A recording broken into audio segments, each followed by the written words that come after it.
सीमंतोन्नयन संस्कार। सीमंत का अर्थ स्त्री की मांग भरना अर्थात सिर के बालों की विभाजन रेखा से है। विवाह संस्कार में इसी सीमंत में वर के माध्यम से सिंदूर दान दिया जाता है। तभी से वह विवाहिता सौभाग्यशालिनी वधु सीमंतिनी या सुमंगली कहलाती है। स्त्रियों का यह सीमंत भाग अत्यंत संवेदनशील होता है। इसमें पवित्र सिंदूर के सहयोग से जो विशिष्ट भाव एवं संवेगों का प्रादुर्भाव होता है वे उसके अखंड दाम्पत्य जीवन के लिए सहयोगी एवं कल्याणकारी सिद्ध होते हैं। याज्ञवल्क्य स्मृति श्लोक 3.79 में जोर दिया गया है कि गर्भवती महिला की इच्छाओं को बच्चे के स्वस्थ विकास, गर्भपात को रोकने और उसके स्वास्थ्य के लिए संतुष्ट किया जाना चाहिए। इस संस्कार को क्षेत्रीय रूप में विभिन्न नामों से पुकारा जाता है, जैसे सीमांत, गोद भराई, सीमांतम या वैले कापू।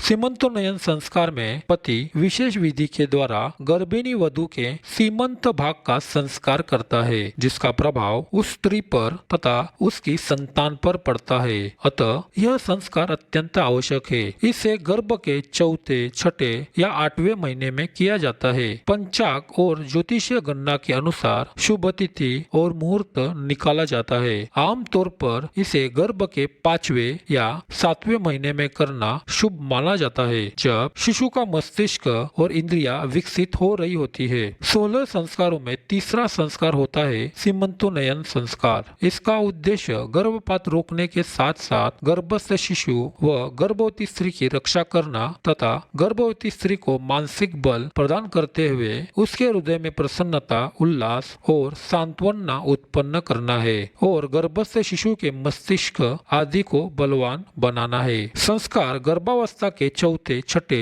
या 8वें मास में किया जाता है, क्योंकि 4 महीने के बाद गर्भस्थ शिशु के अंग प्रत्यंग प्रकट हो जाते हैं और चेतना संस्थान हृदय के निर्माण हो जाने से गर्भ में चेतना का प्राकट्य हो जाता है, जिससे उसमें इच्छाओं का उदय होने लगता है। वे इच्छाएं माता के हृदय में प्रतिबिंबित होकर प्रकट होती है। सीमंतोन्नयन संस्कार में गर्भस्थ बालक का पिता मंत्रोच्चारण करते हुए शास्त्र वर्णित वनस्पतियों द्वारा गर्भिणी पत्नी के सिर की मांग यानी सीमंत निकालना आदि क्रियाएं करते हुए यह वेद मंत्र बोलता है। ओम एनादिते सीमानम नयति प्रजापति महर्ते सौभगाय तेनाह मत्स्य सीमानम नयामि प्रजामत्स्य जर दृष्टि कृणोमि।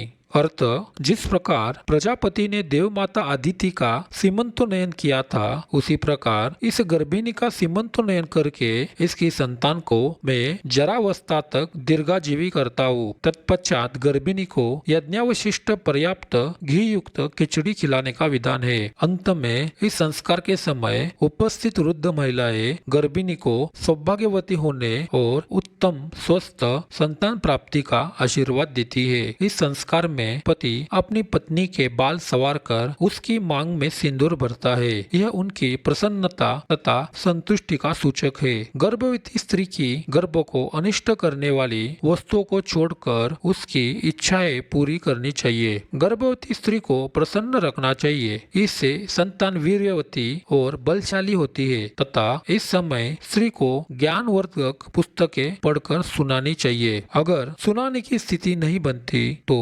गर्भवती महिला को स्वयं पढ़कर सुननी चाहिए। इस समय भोजन पौष्टिकता से पूर्ण होना चाहिए। इस संस्कार को करने का उचित समय इस प्रकार है। यह संस्कार करने के लिए शुभ नक्षत्र मृगशिरा, पुनर्वसु, पुष्य, हस्त, मूल, श्रवण ये सभी शुभ नक्षत्र है। सीमंत के लिए 8वां महीना शुभ होता है। शुभ पक्ष शुक्ल पक्ष शुभ होता है। शुभ तिथि रिक्ता तिथिया, अष्टमी, षष्ठी, द्वादशी निषेध है। शुभवार रविवार, बृहस्पतिवार, मंगलवार। इस संस्कार में एकाग्र दोष वर्जित है।